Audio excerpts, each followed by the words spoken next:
Yo, what is up, dudes? What's going on? This is Seth here at the Christ in Sports podcast, and today we're hopping into Proverbs 28. After I drink some water.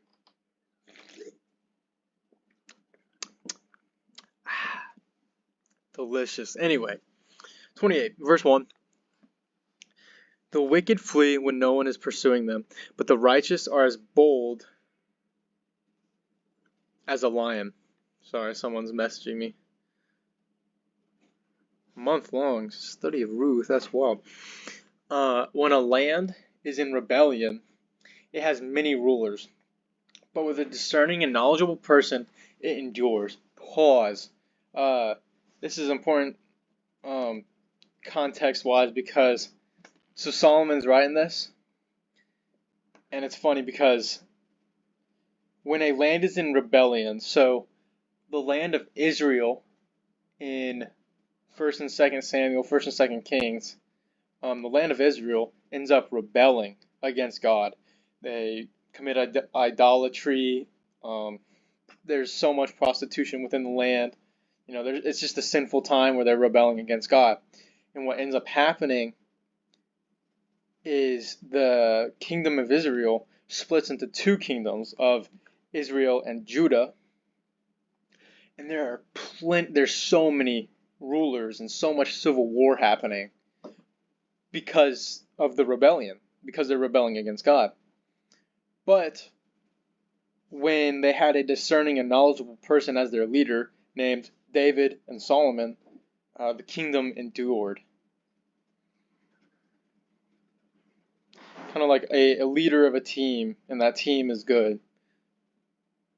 Kind of think like movies, There's a team with a leader. When that leader goes, the team splits apart. Verse 3. A destitute leader who oppresses the poor is like deriving rain that leaves no food. Those who reject the law praise the wicked, but those who keep the law battle against them. Right? A battle between the wicked and the good. The battle between those who do right and those who do wrong. A battle between Christ and the devil, and a battle between us and sin. Evil men do not understand justice, but those who seek the Lord understand everything. Pause. Verse 5 here. Evil men do not understand justice. I want to say also, evil men do not understand morality, because evil men separate themselves from God, and God is the perfect image of morality. And that is what, so it's like, of course not every time, but a lot of the time, people who commit heinous crimes like murder aren't really Christians or Christ followers, because they do not understand justice. They don't understand morality. But those who have sought the Lord and are with the Lord and have seen his perfect image of morality and understanding of justice understand. They understand it because they're so close to the Lord that they have to understand it to be close to him. Verse 6. Better a poor man who lives with integrity than a rich man who distorts right and wrong. A discerning son keeps the law, but a companion of gluttons humiliates his father. Verse 8. Whoever increases his wealth through excessive interest collects it for one who is kind to the poor.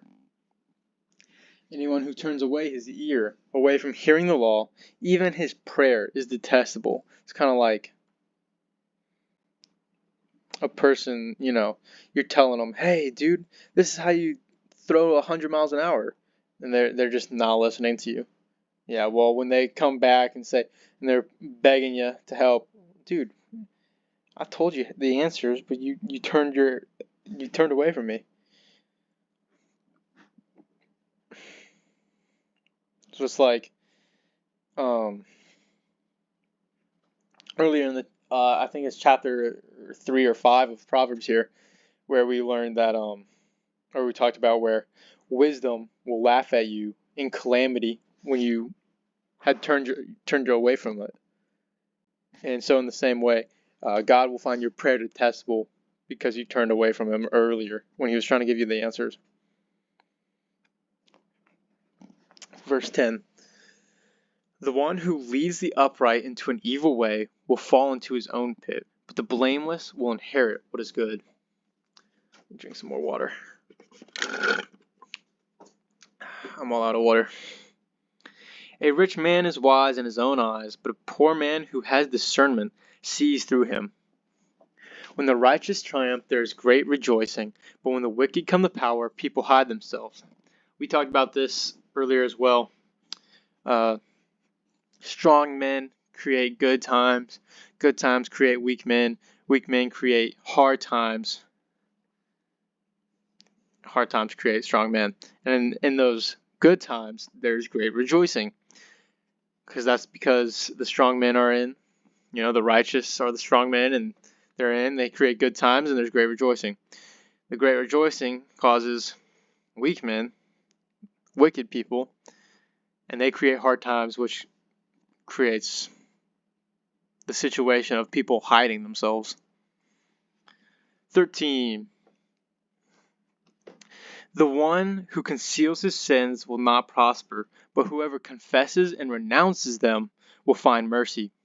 Well, who are we going to confess them to? Jesus.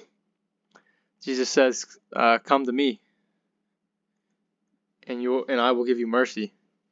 So it's not the one who is ashamed of his sins and hides them, but it's the one who goes to Christ and confesses to Christ that he is a sinner and repents and turns away from his sins, that will find mercy from God. Happy is the one who is always reverent, but one who hardens his heart falls into trouble. And we see that in Exodus when God does the plagues with Pharaoh, but Pharaoh hardens his heart. His heart keeps getting hardened. And so the country of Egypt just keeps going further and further and further into their conflict and trouble. Verse 15. A wicked ruler of a helpless people is like a roaring lion or a charging bear. I don't know why I'm tired. A leader who lacks understanding is very oppressive, but one who hates dishonest profit prolongs his life. A man burdened by blood guilt will be a fugitive until death. Let no one help him. This is kind of like Cain and Abel, where Cain killed Abel, and God cursed him to walk the land for the rest of the day, and no one would lay a hand on him. So a man who killed someone, had blood guilt, was a fugitive until he died. 18. The one who lives with integrity will be helped, but one who distorts right and wrong will suddenly fall. This was mentioned. This has been repeated in this chapter alone. Must be important. Don't distort what's right and wrong. The one who works his land will have plenty of food, but whoever chases fantasies will have his fill of poverty. A faithful man will have many blessings, but one in a hurry to get rich will not go unpunished. It is not good to show partiality, yet a man may sin for a piece of bread. We sin for no reason, no gain, just stupid, silly things. A greedy man is in a hurry for wealth, and he doesn't know that poverty will come to him. One who rebukes a person will later find more favor than one who flatters with his tongue. That's kind of like when my coach when my teammate tells me, dude, you suck at pitching, you need to work on this, this, and this. In the moment, it hurts, but that person is helping me. But if someone was like, Seth, no, you're perfect the way you are, well, that guy's lying, and that's going to hurt in the long run. 24, kind of wrapping up. The one who robs his father or mother and says, that's no sin, is a companion to man who destroys. A greedy person provokes conflict, but whoever trusts in the Lord will prosper. The one who trusts in himself is a fool, but one who walks in wisdom will be safe. Yeah, you can't trust in yourself. You suck. You gonna forgive your sins? You gonna forgive the sins of mankind? Then think so. It'd be stupid to trust yourself. You're gonna trust yourself, the same person who stubs their toe every day? Same person who accidentally miscounts something? Same person who can't get a good grade on a test to save their life? Yeah, trusting in yourself is stupid. Better walk in the way of wisdom. Better walk in the way of God. God is oh my goodness. God is successful. Are you? Why would you trust in yourself? Trust in God.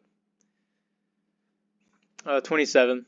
The one who gives to the poor will not be in need, but one who turns his eyes away will receive many curses.